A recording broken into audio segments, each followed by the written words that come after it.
I'm here to talk about success. The first rule of success is to have a vision. You see, if you don't have a vision of where you go, and if you don't have a goal where you go, you drift around and you never end up anywhere. I mean, as you know, I was born in 1947 in Austria after the Second World War. So I was very fortunate that I stumbled onto my vision. And I didn't really like Austria when I grew up.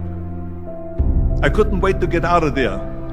I couldn't see myself becoming a farmer or a worker in a factory or anything like that. Even though my parents wanted me to stay there and have a normal life. But that was their vision, not mine. My vision was totally different. I felt that I was born for something special, for something unique, for something big. Then one day I went to school. I remember I was 11 years old, and they showed a documentary about America. And there they showed in this documentary the huge skyscrapers, the high-rises, the huge bridges, the 6-lane freeways, and all of this stuff. And I said to myself, that's where I want to be. I don't want to be around here with these little farmhouses and these little buildings. I want to be in America. One day after school, I walked by a store in Graz. So I went inside and I looked around, and then I saw a magazine. I saw a bodybuilding magazine that had Reg Park on the cover. Reg Park was then a 3-time Mr. Universe. And I saw him on the big screen as Hercules. I read that and I said to myself, wow, this is the blueprint for my life. This is exactly what I want to do. I want to become a bodybuilding champion just like Reg Park. I want to get into movies just like Reg Park. And I want to make millions of dollars and be rich and famous just like Reg Park. Do you know how great it felt that I knew where I was going? Imagine the majority of people don't know where they're going. I knew where I was going, that I'm going to become this bodybuilding champion just like him. So it was just a question of how do you do it? I was so relieved, because when you have a goal, when you have a vision, everything becomes easy. So people always ask me, when they saw me in the gym in the pumping iron days, they say, why is it that you're working out so hard? 5 hours a day, 6 hours a day, and you have always a smile on your face. And I told people all the time, I said, because to me, I'm shooting for a goal.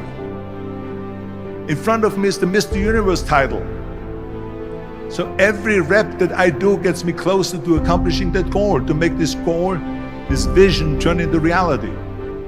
Every single set that I do, every repetition, every weight that I lift will get me a step closer to turn this goal into reality.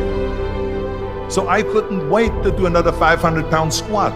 I couldn't wait to do another 500-pound bench press. I couldn't wait to do another 2,000 reps of sit-ups. I couldn't wait for the next exercise. At the age of 20, I went to London and I won the Mr. Universe contest as the youngest Mr. Universe ever.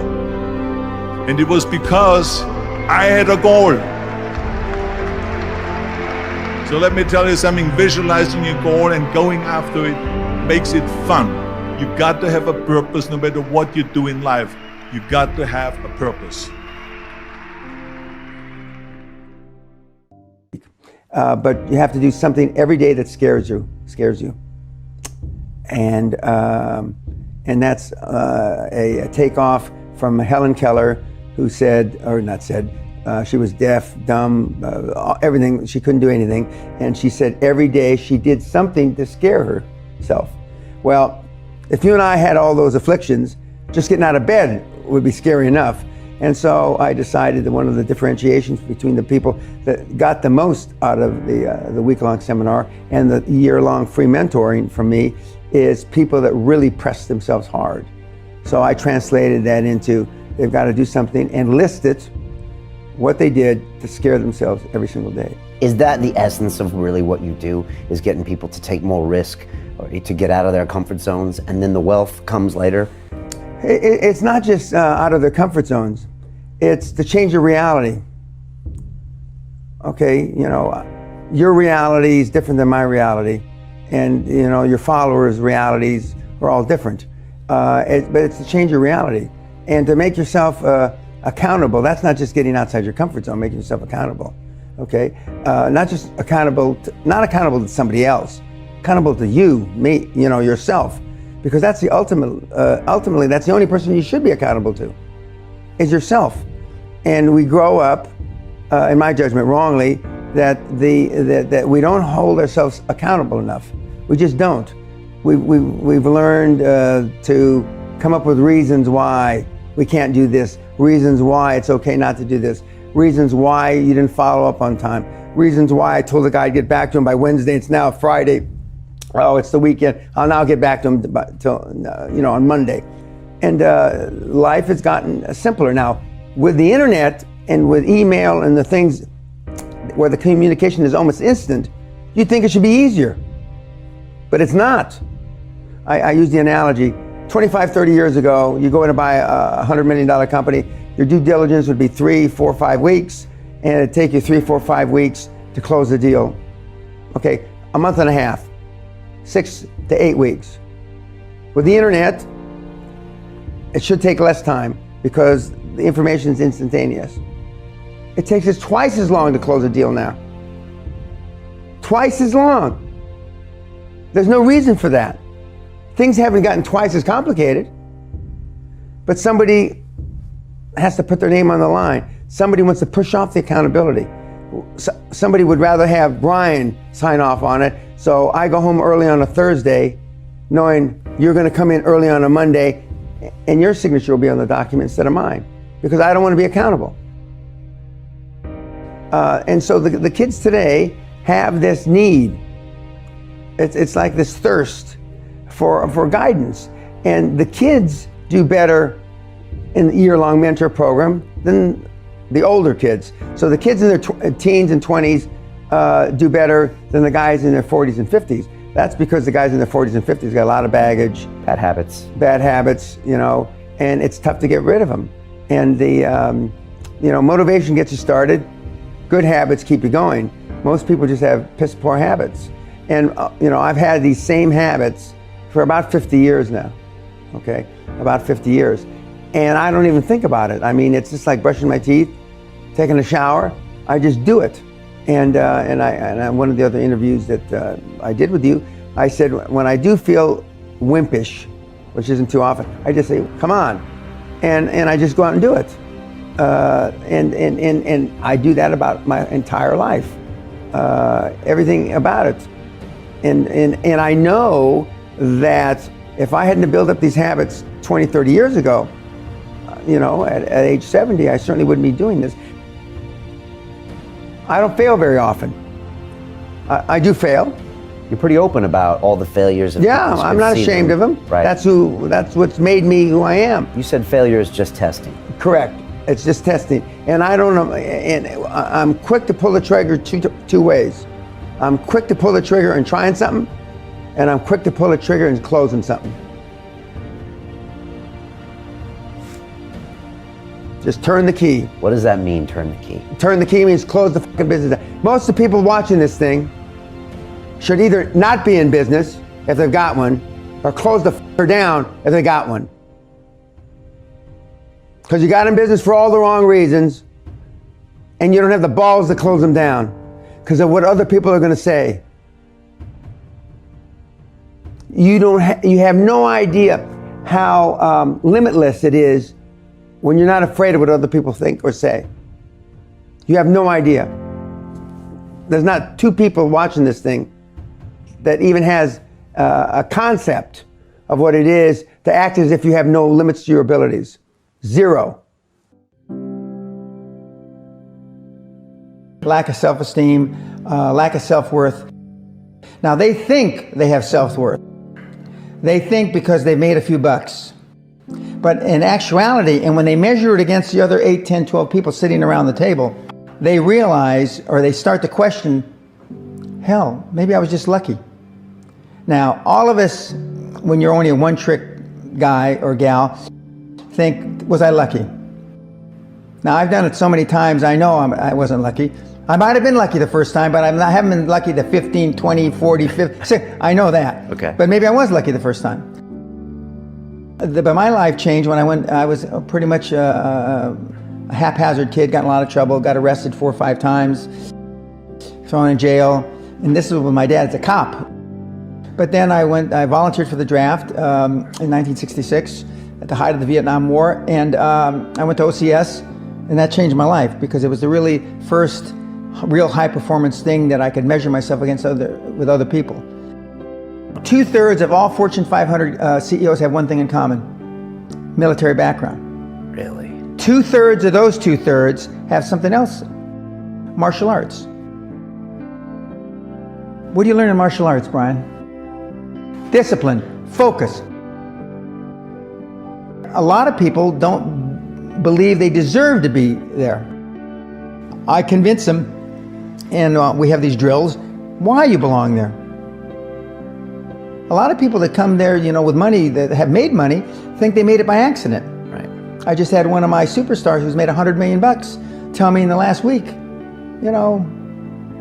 I'm not sure I'm going to have another lucky accident. And I said, you did it. I mean, you tried a lot of things. I believe Thomas Edison, I wouldn't have done it 10,000 times. Okay. I would have hired an engineer from MIT to do it. But I mean, I've tried a lot of things. Nobody's failed at more things than I have. And the first 100 million are successes, but I could write a book about failures that'd be, because I've tried a lot of different things. Because failure is just testing. And one of the reasons I've been so successful in generating this equity and value in my kids, and I call you all kids, is because I convince them that making a mistake is okay. Your parents probably told you, you can be anything you want, but you can't. That's horseshit. You can't. If it's all juxtaposed. But what you tell them is that you can do anything you want that you have passion for, because that eliminates most of the crap. Because most people don't follow their dream. Like they say in The Sound of Music, you can't have a dream come true unless you have a dream. Now, I still dream. I dream in Technicolor. I say my affirmations and goals every single night. It's bloody hard to be a high performance person. 74% hate their job in America. Now, this is not much different when you come to Europe. The majority of people don't like what they're doing because they're really not doing it because they didn't have a goal and they followed this goal. They just aimlessly drift around, and then all of a sudden there's a job opening, so they get that job because you have to work. But then when you work, it's a chore.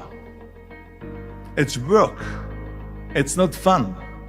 So if you think about only 1/4 of the people really enjoy what they're doing in life, that is unbelievable if you think about it. So I felt so blessed that I knew what I was doing. It's like a medical student that studies and knows he wants to become a doctor. You know where to go. And the same thing is also in politics. I remember that in politics, I had a very clear vision that I will be the leader of California. That's as far as I could go because I was not born in America, so I could not run for president. So being the governor of the 5th largest state, the largest state, the 5th largest economy in the world, was for me really the ultimate title, the ultimate accomplishment in politics. So even though people came up to me and says, why don't you go and run for something smaller, you're never gonna make it. I ran for governor, and then 2 months later I became governor of the state of California. Again, because I had a very clear vision what I'm gonna do with California. So that's rule number 1, have a vision. Rule number 2 is, don't listen to the naysayers. Don't listen to the naysayers.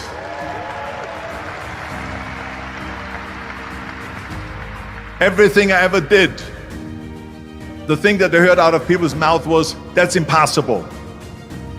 That can't be done. Or no. That is exactly what I heard, and of course I proved to the people that it can't be done.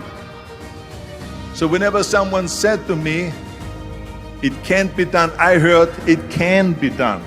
When they said no, I heard yes. And when they said it's impossible, I heard it is possible.